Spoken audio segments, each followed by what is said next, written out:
Kwa kweli uongozi ambao tuko nao katika taifa letu la Kenya, haswa ule wa uwajibikaji kwa watu wote ambao wameweza kufanya uchaguzi. Baada ya miaka 5 Wakenya wanaenda kwenye uchaguzi wakiwa na nia ya kuwachagua viongozi wale ambao wanadhani ya kwamba wanaweza kuimarisha maisha yao. Leo nimetembea katika soko hili lipo maeneo ya Kisii County, Riobonyo Market, mahali ambapo wachuuzi wengi wanafanya shughuli yao kila siku ya kuweza kufanya uchukuzi, kuweza kubadilisha biashara, kuuza na kununua. Na hapa tu unapoona kwamba ishara hii ni eneo pa kutupa taka karibu na wachukuzi ambapo wanauza bidhaa zao. Maeneo haya kwa kweli yanakera sana, kwa sababu harufu ambayo inatokea maeneo haya si nzuri kwa afya ya wafanyabiashara hawa, na hii inaathiri kwanza afya. Kwa hivyo unapokuwa wewe ni mfanya biashara, unafanya biashara katika maeneo namna haya ambapo kuna harufu mbaya sana, pamechomwa taka pale, kuna chupa za kila namna, maji ya mvua inaponyesha kwamba maji yanateremka chini. Kwa hivyo eneo hili ni hatari sana kwa usalama wa taifa letu la Kenya, na haswa kwa hawa wafanyabiashara hapa maeneo ya Magena na maeneo ya Riobonyo, sababu haya yanachangia kwanza katika kudhoofika kwa biashara, kwamba kuna wale ambao wakiwa wagonjwa hawezi kuja tena kwenye soko kuweza kufanya biashara yake.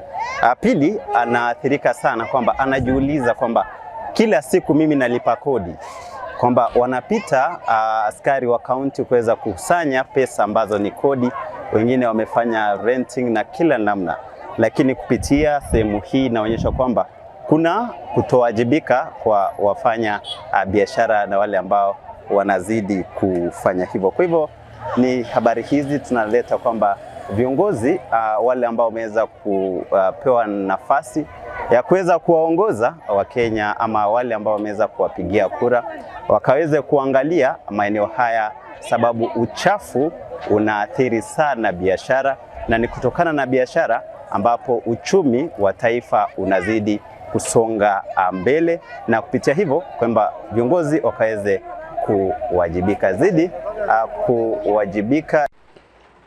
Hili ni soko mpendo mtazamaji, soko la Riobonyo Market ambalo linapatikana kwenye county ama jimbo la Kisii, na aswa maeneo ya Gucha. Unapotizama hapa ni uchafu mwingi sana, haujaweza kuokotwa kwa wakati mwingi sana, na uchafu huu umeleta harufu mbaya sana katika soko hili, na wafanya biashara katika soko hili wanapitia wakati mgumu kuweza kufanya biashara zao. Na swali kwa uongozi wetu wa kaunti la Kisii kwamba uchafu katika soko ama masoko yaliyomo katika kaunti zote za taifa la Kenya, haswa hapa Kisii, kaweze kuangaliwa, sababu wafanya biashara hawa wanalipa kodi, na si kodi tu, wanalipa hela za kuwaruhusu kufanya biashara, na hapa ndipo uchumi wa taifa unaweza kuimarika ama kupotea ama kuharibika. Kwa hivyo niombi kwa serikali ya kaunti ya Kisii chini uongozi wa Governor Simbarati, haswa na sekta ile ya environment, ikaweze kuzingatia kuhakikisha kwamba wale wote wanaohusika katika kukusanya taka wanafika katika maeneo yale yaliyotengewa kutupwa kwa taka kwa wakati ambao unafaa. Mimi kibinafsi ningeomba kwamba soko hili likaweze kupata maeneo maalum yaliyotengewa kutupa kwa taka nje ya soko hili, na ikiwezekana kwamba maji yakaweze kuruhusiwa kuteremka, maana uchafu huu umezuia maji na yata affect drainage, na uchafu huu unateremka na pengine chanzo cha kueneza ugonjwa huu kwa wakazi wa Magena na maeneo mengine. na hata yakarudi pale mtoni mahali watu wanateka maji ya kunywa. Na tunaomba serikali na kila mmoja wetu, wale ambao wanafanya biashara soko hili, wakaweze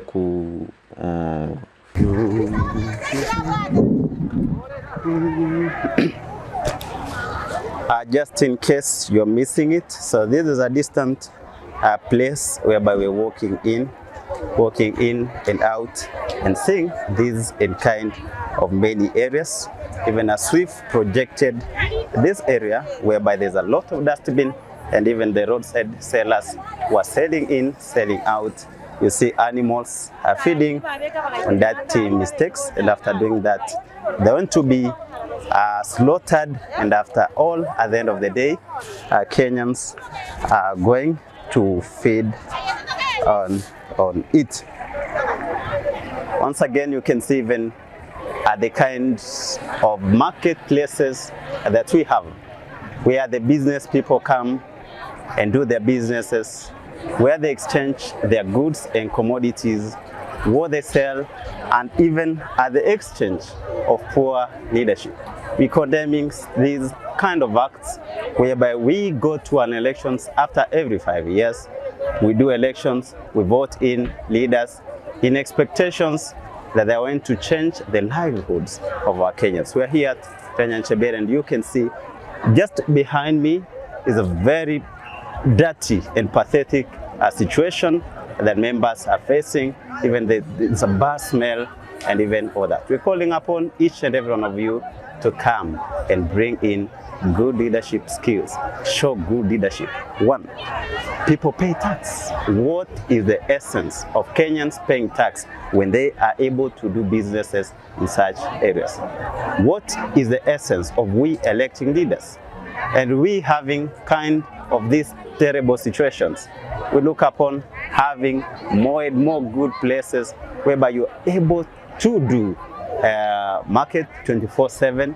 We are in a third developing country whereby we expect our country to develop and move on.